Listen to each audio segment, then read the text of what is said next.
Почитувани, добре дојавте. Во време кога политичката сцена во Македонија не е во изборна трка, ниту во отворена криза, јавниот говор во Македонија е се поостар и поотровен.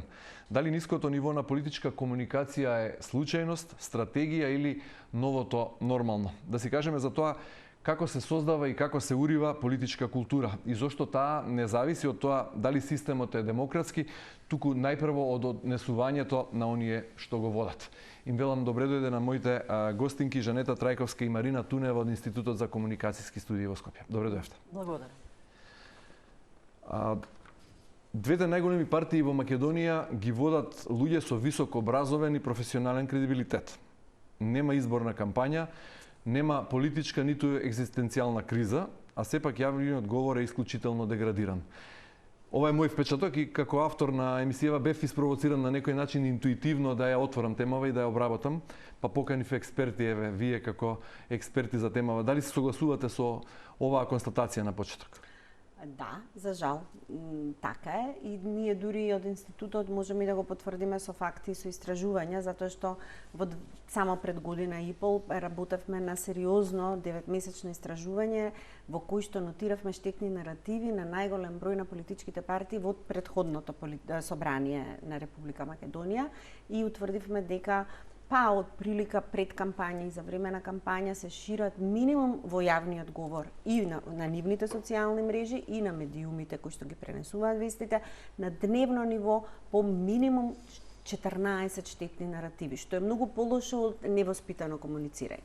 Добро, но тоа било, како што рековте, во предизборна кампања. Сега сме после избори, локални, немаме на повидок нови, немаме политичка криза, како што реков во најавата, ниту посериозна екзистенцијална криза, фала му на Бога, но сепак нивото на јавен говор е на многу ниско ниво.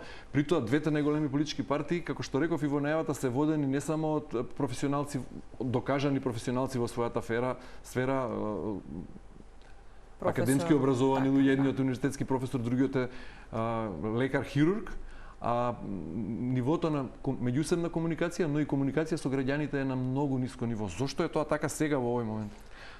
Па мислам дека од повеќе фактори е тоа, значи не може да има една причина зашто е тоа така. Прво мислам дека партиите се во однос на комуникацијата со медиумите и со јавноста пуштени во лер, знаете, како било, така продолжуваат да комуницираат без оглед дали се во опозиција или дали се на власт. Второ, глобалниот начин на комуникација на политиката во последнава година е фрапантно на многу поинаков и понизок начин во светот генерално и тоа почнуваме да го гледаме од да го копираме брат. И од Америка па натака. Значи кога вие го имате американскиот претседател кој има сосема надвор од думот начин на комуникација и политичка стратегија како комуницира со светот и со своите граѓани во Америка, тоа се рефлектира и како некаков тип на индиго доаѓа и влијае посебно во наши држави како Македонија или Балканот, бидејќи ние гледаме како другите се комуницираат во развиени демократски, потежок е тој влез. И трето, она што мислам дека е многу важно да се каже, е тоа дека имаме ние криза на политичката идеологија и политичката мисла. И најголем дел од политичарите и глобално, меѓутоа и тука кај нас, сметаат дека ако има таков говор кој што се однесува на начин на забава, на тривиализација, на пожолтување на комуникацијата како жолтиот печат во новинарството што го имаме, дека тој ќе им донесе гласови. За жал тоа не е така. Тој само прави забава за широката народна маса, но тоа не значи дека ќе ти донесе парче лепна маса. Добро, на вистина се запрепастувачки соопштенијата на најголемата опозицијска партија на СДСМ. Агресивен, дискредитирачки тон. Колку тие реално ја потикнуваат владеачката партија да возврати на ист начин или обратно? Колку през конференциите на владеачката партија кои не се на ниво на кое што треба да бидат и го провоцираат ваквиот одговор од страна на најголемата опозицијска партија? До сега вакви соопштенија јас немам прочитано, а долги години сме во професијата. Предпоставувам дека за опозицијската партија ова е некаков тип на стратегија која што не смее да се случува, пиар стратегија, дека со ваков начин на еден пооштар, па дури и вулгарен од време на време и неконвенционален во делот на политичката комуникација, тие претпоставуваат дека ќе имаат своји нови гласачи или ќе допрат до луѓе кои што не гласале за нив или не се членови. Знаеме дека е во криза опозицијската партија заради бидејќи изгуби на избори, менување на лидери и така натака, и веројатно тоа е нивната комуникацијска политичка стратегија. Ако ме прашате мене, е тотално погрешна, бидејќи нивните симпатизери се оддалечуваат од нив, бидејќи не се навикнати и е неприродно социјалдемократи да комуницираат на еден таков начин.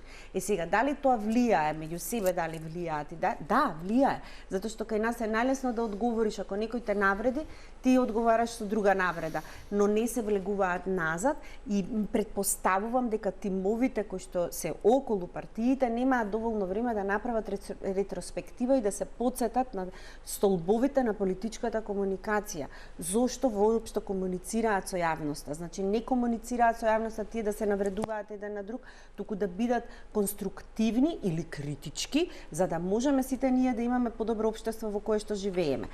Овој начин мислам дека се однесува пред се и се фокусираат како партијата да биде подобра, а не како државата да биде подобра. И пред да ве прашам за другиот табор, да ја прашам Тунева, дали ваквиот начин на комуникација резултира барем во партиската база, во тврдокорните партиски поддржувачи, и дали Македонија генерално е доведена во фаза, односно стасана во фаза, каде што политичката комуникација функционира по логиката, ако едната страна го спушти нивото, другата страна може или треба уште да оди уште пониско? Па вака, лојалното членство е лојално членство. Без разлика на методите кои што се користат, начините и пристапите во комуникацијата, кога имаш една лојална база на поддржувачи, работите се прифаќаат такви какви што се. И публиката практично, меѓу другото, се навикнува на ваквиот начин на комуникација. Некако драмата побрзо поминува, конфликтите, скандалозните констатации, изјави и така натаму, а практично тоа се добива простори на платформите преку кои што се комуницира. Така што навиките постојат, поддршката постои, колку и да се менуваат, како и да се менуваат начините на комуникација, некако постои тој апологетски однос, тоа прифаќање однапред на нештата и на начинот на кој што ќе се комуницира. Дали дава, колку е политички опортуно исплатливо, дали дава ефекти, дали ја мобилизира базата, дали ја штити партијата од понатамошни штети или ја закрепнува? Па вака во очите на јавноста не верувам дека ја штити од понатамошни штети, бидејќи сепак не можеме да ја поцениме и моќта на критичката мисла, критичкиот ум и критичкиот пристап во следење на нештата. Многу повеќе се зборува за напади, критики и така натаму, отколку што се зборува за програмата и платформата на дејствување, за нештата кои што треба да бидат направени, а јавноста е свесна за тоа. Така што на долг рок би рекла дека тоа не е исплатливо. И во рамки на, иако постои таквата лојална база и поддршка во рамки на партијата и меѓупартиското членство, сепак постојат и некои други механизми на проценка и проверка, и за да се знае понатаму дали тоа ќе предизвика некаква штета меѓу пошироката јавност или не. Ги споменавме и резултатите од истражувањата, тие покажуваат многу трендови кои што јавноста полека почнува да ги прифаќа и со тоа и да се најде во ситуација да не знае кому да му верува.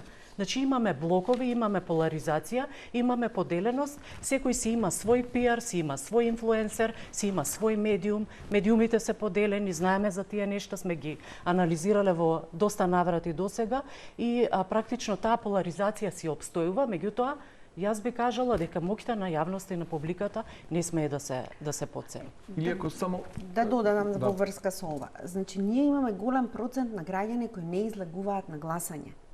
И начинот на кој политичарите комуницираат, односно партиите комуницираат, не треба да биде фокусиран на нивното најблиско членство или најтврдокорните членови на партијата, што спомна Марина. Тие треба да се обратат на овие 40-50% што не се определени или не ќе да излезат на гласање. Секоја анкета, а не се обраќаат. Тие не излегуваат точно заради овој токсичен говор, заради овој говор кој што е полн со поделби, со омраза, со несигурност, со плукање, без никаква конструктивна предлог, дебата, измена на закон кај што сите ќе застанат заедно и така натака. Не можете вие да сте против законот за пушење, се извинувам, во 21 век. Не можете вие да сте против Safe City, а секој ден не гинат млади, постари, сите ние гинеме на скопските улици, така?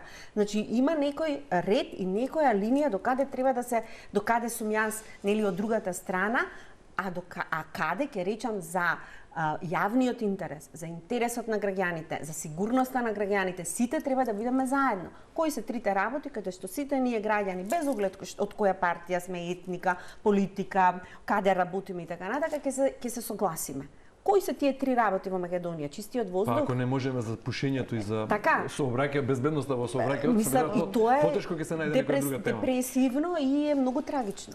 И јас на ова би додала дека имаме еден пристап кој што можне често значи дефактуализација, концепт за кој што зборувала своевремено и Хана Аренд, која што нели во контекст на политичките говори и убедувања споменала дека практично кога се појавува една тенденција кај политичарите да го привлекуваат и членството и јавноста со така наречен процес на дефактуализација. Бегаш од фактите, а повеќе се фокусираш на емоциите, на поделеноста, на поларизацијата, на критиките, на осудувањата, на морализирањето и така натаму. И тоа, за жал, поминува. И во контекст и на законите што се спомена, и на многу други иницијативи, кога не се дава простор на фактите, кога фактите не се тие што се наизложени, и како такви да бидат примени, прифатени и анализирани од јавноста, тогаш практично штетите се поголеми и ќе бидат уште поголеми. И ако оценивте дека СДСМ можеби си дозволува свесно такви соопштенија какви што пишуваат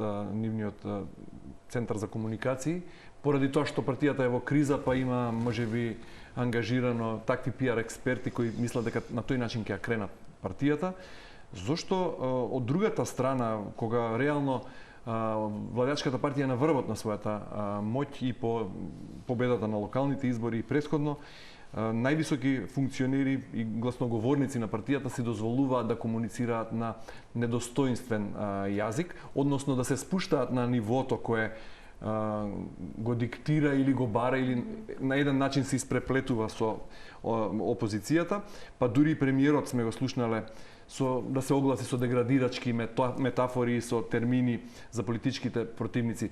Дали сметате дека во комуникацијска смисла тоа е свесна стратегија или пак неконтролирана импулсивност? И која ситуација би била поштетна и за партијата и за јавниот говор генерално? Мислам дека е микс од двете. И е импулсивно, бидејќи нели како вие работите политика 24/7, имате доза на стрес и притисок да дадете резултати, да покажете дека сте добри, да го правдате гласот, но од друга страна и е стратегија. Затоа што кај нас се смета дека тоа всушност дека целта ги оправдува средствата, односно дека ако сакате да останете на власт, ќе дојдам па било што, ќе го уништам довербата кон институциите, ќе поларизирам и така. Тоа е политичкиот комуникацијски конструкт на сите партии во нашата држава од осамостојувањето до сега. А знаете како Мишел Обама пред 10 години или нешто порано како кажа, ако они одат подолу, нели, сега го преведувам, ние ќе одиме погоре во делот на комуникацијата. Колку што они одат подолу, толку ние ќе бидеме погоре во делот на начинот на кој што комуницираме и начинот на кој што ги правиме работите во нашата држава, нели, се однесуваше на Америка. Тој конструкт и таа стратегија кај нас се уште не функционира. И мислам дека тоа е резултат на делумно подценување на гласачкото тело. Луѓето знаат точно, нели сите партии имаат направено профил на својот гласач. Кој е тој? Во моментов профилот на својот гласач на сите партии е на многу пониско ниво на тоа што е македонскиот граѓанин. Бидејќи ако си дозволите ваков начин на комуникација, тоа значи дека вие сте го профилирали и сте го подцениле граѓанинот и гласачот. И затоа имаме 40 до 50% луѓе кои што нема да излезат на гласање или не сакаат да излезат на гласање или не знаат за кого ќе гласаат. И сега наместо стратегијата е, повторно ќе речам, и тоа е најважното нешто, да се комуницира со половина од граѓанството кое не сака да излезе и нема да излезе на гласање. А најголем дел од таа половина се млади луѓе кои што утре ќе се заминат од државата, Така, затоа што веќе ги пакуваат дел од нив куферите и пасошите. И веќе не сакаат да слушаат се не исто сакаат секој нити ден. да слушаат таков тип, нити гледаат вести, нити сакаат. А знаете зашто не гледаат вести? Не се они дека не се заинтересирани за што им се случува во нивната држава. Затоа што прво не сакаат да бидат опкружени со токсичен говор и второ затоа што не веруваат дека ќе има било какви промени. И трето, ако некој на тој начин се однесува кон својот контрапротивник и кон луѓето на кои што се обраќа и кои што му се гласачи, што можеш да очекуваш, каква позитивна промена? Добро, колку комуникацијските тимови во политичките партии имаат автономија, кредибилитет, сила, моќ да му сугерираат на лидерството да комуницира на еден поинаков тон, односно да го искористат примерот на Мишел Обама, колку ти е подолу, ние толку погоре, или да го преформулирам прашањето колку лидерството денес ја контролира културата во партијата или е обратно, партијата го контролира и нивната реторика и наратив? Јас можам сега мое лично мислење да кажам, бидејќи не сме истражувале нели колку политичките и многу малку или на ивице на тоа што значи политичка комуникација, бидејќи е многу тешко да стигнеш до пиар тимовите.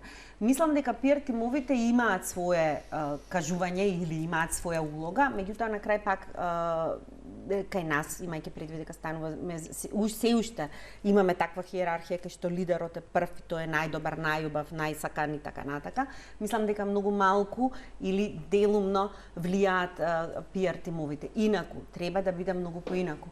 Ако вие имате пиар тимови стратези кои што се околу вас и кои што решиле да посветат дел од вашето време и тие не треба да бидат членови на партијата, нели? Или треба да бидат мешани луѓе кои што ќе придонесат за доброто на партијата, со тоа и на државата, треба да ги слушаат. Затоа што тие знаат како треба да се комуницира и што е целта. Значи целта не е да го навредиме другиот. Целта е да живееме подобро. Целта е нашата партија да биде подобра во смисол на да освои повеќе гласови од луѓе кои што веруваат во партијата и веруваат дека ќе донесеш некаква промена, а не да гласаш против тој што бил претходно на власт. Зошто тогаш во време кога имаме вакво лидерство како што имаме, како што реков, универзитетски професори, лекари, врвни професионалци во својата струка, нивото на култура е такво какво што е. Веројатно различна е професијата, различно е универзитетот, различно е хируршката сала од политичката партија. Видете, таквиот пристап поминува. Јавноста го прифаќа. Но не го прифаќа, сега се согласиме дека младите се заминуваат, бидејќи не сакаат да слушаат. Да, младите заминуваат, меѓутоа зборувавме претходно и за поддршката која што доаѓа и од членството и тие кои што понатаму влијаат. И сега, кога ние како јавност ќе се навикнеме, не им треба тоа да го слушаат. Тие ги имаат на избори секако. Така реков. И ќе поминат, да. Зошто тогаш знаете, се оди така? Методите на комуницирање како такви поминуваат. Еве неодамна најдов на резултати од една студија која што е правена во Белгија во периодот од 2010 до 2020 година и се истражува начинот на кој комуницираат политичарите. Практично, кои се наодите од таа студија? Дека поминува острата реторика, поминуваат негативистички пристапи, поминува оцрнување на противникот, поминува драмата, поминуваат конфликтите, поларизацијата и така натаму. Меѓутоа, кога тоа ќе се најде, нели, на одредени платформи, кога тие платформи не го преиспитуваат, не наоѓаат начини како тоа да го обезличат како начин на комуникација, тогаш доаѓа до пошироката јавност и таа има навики да слуша таков начин на комуникација, бидејќи се добива и се привлекува вниманието. Сега тука веќе треба да си го поставиме прашањето како тоа треба да биде надминато. Значи кога веќе истражувања и на глобално ниво покажуваат дека таквата реторика поминува, колку подобро? Така. Колку по-конфликтно, колку по-поларизирачко, толку повеќе го привлекуваш вниманието, меѓутоа создаваш и штети. Тоа не значи дека како таков проблем не треба да го адресираме и да го надминеме, туку практично се искористуваат, да не речам злоупотребуваат пристапите кои што се покажале како ефективни и на едно пошироко ниво. Или ајде вака уште. Борбата добива внимание, добива кликови. Медиумите се фокусираат на тоа, му даваат простор и така ја навикнуваат и публиката да очекува таков тип на информации. Без разлика дали тоа понатаму води кон индиферентност, апатичност и на тамошни подел. Ако политичката комуникација е дел од политичката култура, односно е огледалото, а политичката култура е лицето, нели? Политичката култура во една поширока смисла, нели, значи и дали политичкиот противник се доживува како непријател или како легитимен ривал. Дали институциите се почитуваат или се доживуваат како партиски плен.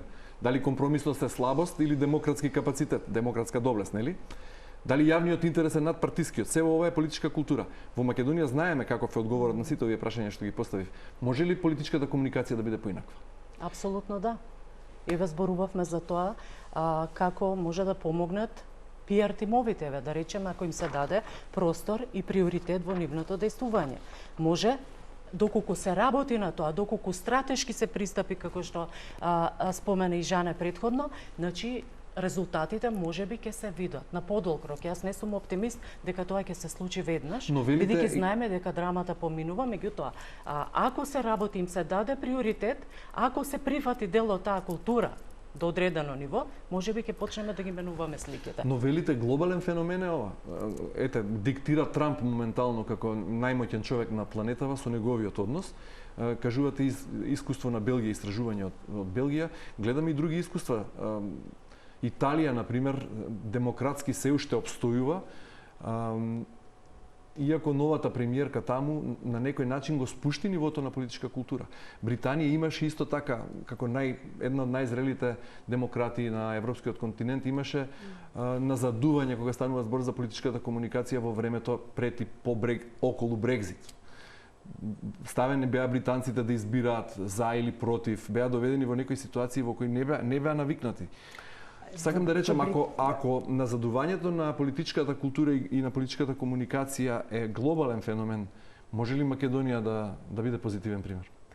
Видете, глобален тренд е да, ова што сега во моментов, например, го прави Трамп во Америка, му функционираше првата година. Меѓутоа сега гледаме сериозни демонстрации, нели, против АИС, против начинот на кој тој комуницира и веќе, еве и вчера, самиот тој ја спушти топката во комуникацијата и кажа за последниот, нели, граѓанин кој беше убиен од АИС дека не бил терорист. Така, и дека тоа било несреќен случај на некаков начин и дека ќе има целосна истрага, па дури го и повлече и првиот човек, нели, на тоа тело од Минесота да си оди во, нели, го повлече од таа држава. Сакам да кажам, таму луѓето веќе им е преку глава. Значи, му функционираше делот дека јајцата се поевтини во првата година, веќе во втората година на владење почнува да добива реакција од народот, така, реакција од граѓаните. Ќе доживеат пораст. Ете така. Значи, тоа се работите кои што ќе бидат,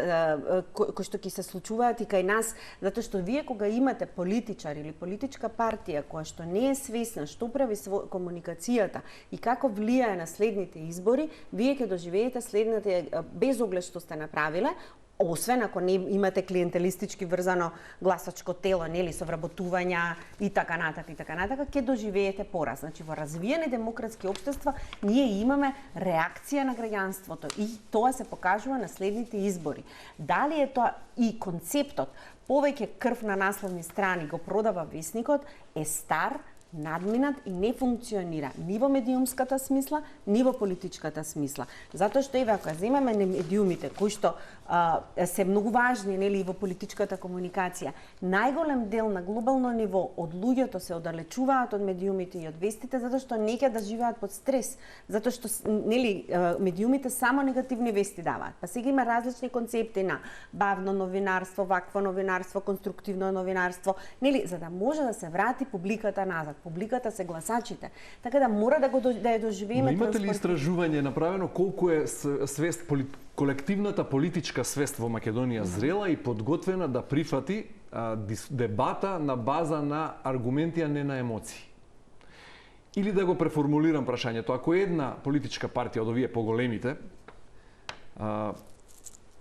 одлучи свесно да го промени тонот и од утре почне да комуницира без отровна комуникација, без напади лични и напади на политички. Дали на наредните избори ќе биде казнета или ќе добие кредибилитет? Дали добива или губи на среден рок? Може ли нешто такво да се прогнозира и каже? За мене, јас мислам дека ќе добие на среден рок. А и ќе добиеме и сите ние. Пак да се вратам, 50% од граѓанството не сака да излезе на гласање или нема да излезе на гласање. Тоа се многу гласови. Ме разбирате? Ако и тие не знаат за кого да гласаат заради тоа што ни едните, ни другите, ни третите, ни четвртите не го даваат тоа што они го бараат. За мене, на среден рок, да, ќе добие. Ме разбирате? Значи, не смееме да си го подседнуваме сопствениот народ. страшно е тоа што кај нас сега во моментот начинот на кој комуницираат партиите се пренесува и во начинот на кој комуницираат граѓаните. Ако тоа се пренесува лошото и позитивниот начин на комуникација, исто така ќе се преслика и кај граѓаните. Ме разбирате? Меѓутоа треба тој што го води јавниот дискурс, тој што најмногу го гледаме по медиумите на социјалните мрежи и така натака, на тој што сме му дале доверба да биде политичка партија пред се и да води или да биде опозиција, да му дадеме, ако тие го сменат начинот и пристапот на комуникација и бидат конструктивни и се договорат за 3 работи во Македонија што ни се приоритет, воздух, нели, еве да почнеме од најегзистенционалните работи и ние сите ќе се промениме. И може би не е секогаш толку техниката во прашање, иако се согласувам дека комуникацијата треба да е поафирмативна, попозитивна и така натаму, пак ќе го навратам нашиот разговор на она што значи факт, фактологија, односно фактите да дојдат до израз, а не морализирањето, стигматизирањето, етикетите кои што постојано се лепат, опасната реторика, токсичната реторика која што се користи. Ако се даде можност фактите да излезат на површина и тие да бидат како такви проверливи, полека мислам дека ќе се менуваат нештата, меѓутоа според мене потребно е време. Еден пример од минатото, кога победи ВМРО првиот пат 2004 ли беше кога дојде Груевски, нели, во прв мандат 2006 или 2000 јули 2006. Така дојде, да. Кампањата тогаш ни беше, значи поминале 20 години, нели. Груевски се разви во таков политичар како што се разви, нели, и сега Грицка Семке во Будимпешта. Но нивната кампања за нас како политички комуникатори, нели, ајде да речем луѓе кои што ги наблюдуваат и истражуваат кампањите, беше многу интересна, бидејќи таа беше прва кампања во 2006 каде што не напаѓаше ВМРО, туку беа конструктивни, каде што не ветуваше цвеќиња, каде што не ветуваше нереални работи, туку со економска програма базирана на реални параметри, условно кажано, доби многу гласови.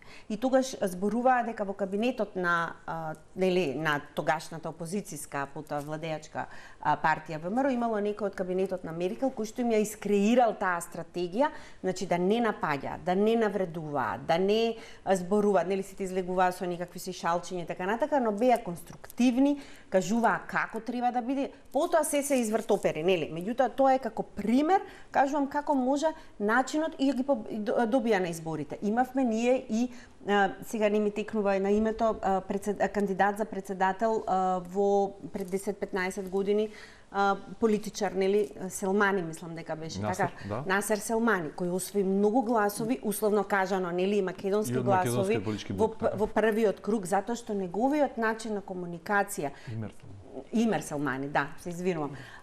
Колегата, да, поблиску ми е, нели, лекарот. Така, лекарот, докторот кој беше и министер потоа или претходно за здравство и така натака, но во првиот круг за председателски избори он освои многу гласови и од условно кажано македонското гласачко тело, веќе начинот на кој изборуваше беше многу Ова што го кажувате покажува дека политичката култура и особено политичката комуникација не е еднаш за секогаш дадена, бидејќи сме имали и позитивни примери па сме назадували, сега сме на ова ниво на кое што сме и од политичкото лидерство засега не чувствуваме дека одат во добра насока, напротив, јавниот говор е таков каков што е. Имаме ли други механизми како граѓанско општество? Еве, вие како академска фела, ние како медиуми или сме сведени само на пренесувачи на тие токсични пораки и сме немоќни, ако не почне реформата од таму, од кај нив, ние не можеме ништо да преземеме. Имаме ли други алати? Секако дека имаме. Медиумите мора да бидат покритички и мора да го стават во контекст и да имаат критичка на се што пренесуваме. Значи не сме да се пренесува само затоа што го кажал тоа лидерот на опозиција или премиерот и така натака. Посебно ако е токсичен, штетен наративите и кој што создава дополнителни поделби и дополнителна поларизација во општеството. Од друга страна ние мора да го поведеме она што се вика медиумска и критичка писменост во образованието уште од предшколска возраст, за да може да ги едуцираме нашите и деца и граѓани и така натака дека не се што лета не се јаде и да размислуваат дека тоа што некој го кажал можеби не е вистина или дека е нели да го карактеризира дека е штетно, дека е отровно, токсично и дека служи само за популистички цели, а не за некакви конкретни цели.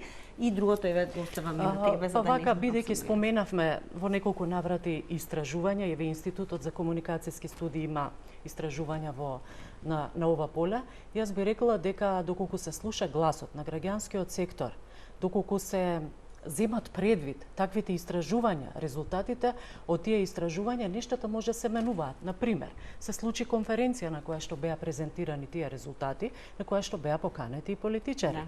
И тие самите почнаа да ја преиспитуваат својата улога гласно и јасно пред публиката. Дури, јас би рекла, се направи обид да бидат и самокритични во однос на тоа што го прават. И дека не биле свесни дека јавноста така ги доживува.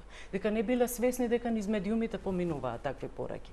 Таквите признанија, еве да речам, даваат надеж дека можеби постои механизам кој што ќе овозможи или овозможува веќе да се прават промените. Ги спомнавме PR службите, PR лицата, се едно, каква и да е функцијата. Доколку се земат резултатите од таквите истражувања, од перцепциите и така натаму, тоа треба да биде основа за обликување на реториката, за обликување на настапот, наративите и пораките на политичарите.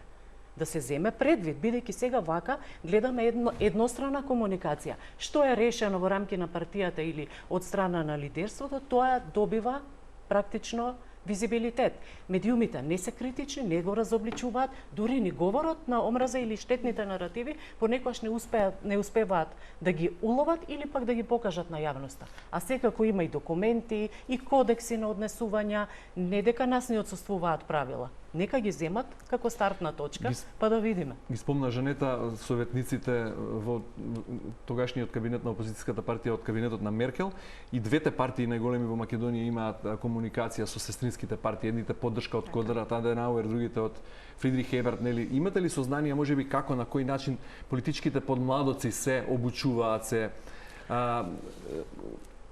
образуваат во Македонија? Дали новата генерација политичари која надоаѓа може да се очекува дека ќе го промени начинот на политичка комуникација, ќе дебатира на база на аргументи, а не на емоции и навреди? Јас од она што знаме дека на вистина повеќе организации работат и со подмладоците, и со парламентарците, и ние се обидуваме да презентираме дел од нашите истражувања и така натака.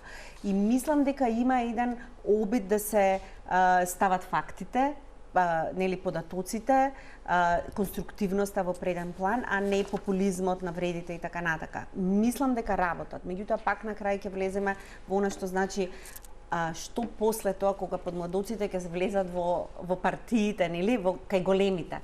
Дали ќе го преземат начинот на конструкција на информациите од нивните повозрасни колеги или ќе направат некаква промена.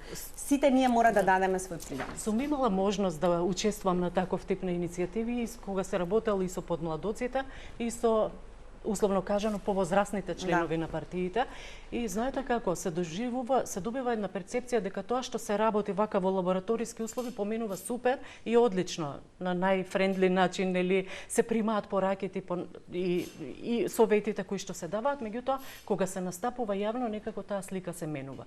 Судејќи според тие настани за градење на капацитети, јас би рекла дека има многу простор, бидејќи се покажува желба да се учи. Меѓутоа понатаму дефинитивно нивото на политичка култура и политичка комуникација не зависи од демократскиот степен на развој. Демократиите назадуваат секаде се на удар на глобално ниво, а политичката култура назадува кога едно општество е во фаза на долготрајна криза, како што сме ние, или замори, разочараност, апатија на граѓаните, како што рековте, повеќе од 50%. Генерално светот е во криза и можеби тој феномен на политичка комуникација, назадување е тренд што е глобален и таков. Меѓутоа, имало позитивни примери и порано. Не зависи политичката култура од демократијата. Нели, СФРЈ не беше демократска земја, беше авторитарен режим, меѓутоа имаше ниво на политичка култура и комуникацијата беше поинака. Затоа што ги учеа на некаков начин, нели во тоа време ние сме учеле дека ги учеле, нели постоела некакви си школи од Кумровец и така натака, каде што идеолошки биле насочувани, меѓутоа и комуникацијски биле насочувани. Политичар е професија. и треба да се учи. Знаете, не може, да, сите доаѓаат од различни професии, меѓутоа професии мора да се учи. Комуникацијата, отчетот, јавноста и во име на јавноста и за јавноста треба да е врв, а не во име на партијата. Тоа кога ќе го смениме и кога партиите ќе го сменат, тогаш ќе можеме да кажеме дека ќе имаме подобра комуникација. На крај оптимисти сте дека наредниот извештај, односно истражување што ќе го работите пред наредните избори, било какви да се, ќе биде со помалку такви лоши примери? Или не сте оптимисти? За многу благи оптимисти. За жал, мислам дека ќе продолжат бидејќи не гледаат што може да се направи друго. Или кога и вака даваат резултати, зошто па им именувале нешто? Да се вртиме во круг уште еден. Да не повторувам, бидејќи нели еве ни истекува времето, мислам дека сепак не треба до тој степен да ја стигматизираме политиката како јавност. Значи треба некако сите страни кои што сме релевантни или во можност да се обидеме да направиме нешто што ќе го врати сјајот на политиката до одредено ниво. Па еве оваа емисија е замислена во такво светло. Бидејќи целта е практично да разбереме дека политиката не е така лоша работа, дека политиката значи реконструкција на школи, поправање на работи и така натаму, не да стигматизираме низ гласот на поединци кои што не се покажале како најдобри. Марина Тунева, Жанета Трајковска, ви благодарам многу за учеството во денешното издание, да си кажеме. Благодариме за поканата. Почитувани, јас сум Горан Петрески, вие гледавте Да си кажеме на Телма. Останете на оваа фреквенција, имајте убав ден и довидување утре во истиот термин.